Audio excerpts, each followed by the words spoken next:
ከፔሩ ቅዱስ ሸለቆ ከፍ ብሎ የተቀመጠው ስካይ ሎጅ አድቬንቸር ስዊትስ ሆቴል እሱን ለመፈለግ ደፋር የሆኑትን ይጠብቃል። ጀብዱ የተሞላው ጉዞ የሚጀምረው በቀላል የእግር መንገድ ሳይሆን ፈታኝ የሆነውን ቀጥ ብሎ የቆመውን 400 ሜትር ከፍታ ያለውን ተራራ በመውጣት ነው። ጉዞው የሚጀምረው በገመድና በተራራው ላይ የተተከሉ መሰላል መሰል ብረቶችን በመጠቀም ነው።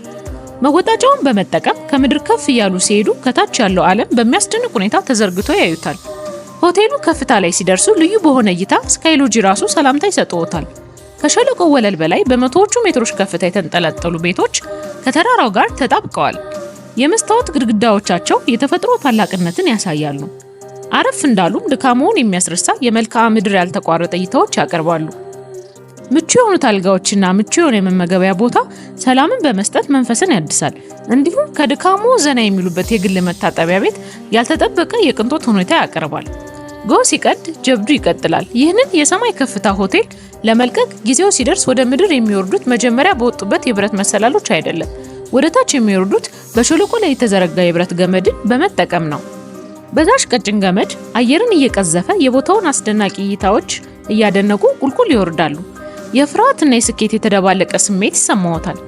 ስካይ ሎጅ አድቬንቸር ስዊትስ ከመኝታ ቦታ በላይ ነው። ያልተለመደ ጉዞ የደስታና የመረጋጋት ስሜት የሚያገኙበት ቦታ ሲሆን እንዲሁም ደግሞ ከዓለም እጅግ አስደናቂ ከሆኑ የመሬት ገጽታዎች ጋር በጥልቀት የመገናኘትን እድል የሚፈጥርም ቦታ ነው።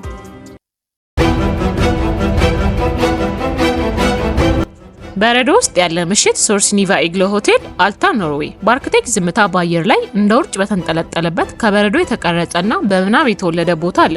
የሶርሲኒቫ ኢግሎ ሆቴል አርክቴክቶች ቡድን በአቅራቢያው ከሚገኙ ወንዞች የተሰበሰበውን በረዶና ጥርት ያለ የበረዶ ግግር ብቻ በመጠቀም ከበረዶ መልክዓ ምድር አንድ ሙሉ ሆቴል ቀርጸዋል። ግድግዳዎቹ፣ ኮለኖቹ፣ አልጋዎቹ እንዲሁም የሚያምሩት ምስሎች ሁሉም የተሰሩት ከበረዶ ነው። በቀለማት ያሸበረቁ መብራቶች ለቦታው አስደናቂ ውበትን ያለብሱታል።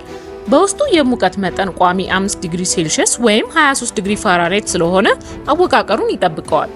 በበረዶ ግድግዳዎች ላይ የተቀረጹት ትዕይንቶች ውበትን አላብሰውታል። አልጋው ከበረዶ የተሰራ በወፍራም አጋዘን ቆዳዎች የተሞላና በተሸፈነ ፍራሽ የተሞላ ነው። እንዲሁም ሞቃታማው የመኝታ ከረጢት ምሽቱን ይጠብቃል። ከመተኛትዎ በፊት በበረዶ ውስጥ ባር ውስጥ ሙሉ በሙሉ ከበረዶ በተሰሩ ብርጭቆዎች መጠጦች ይቀርብልዎታል።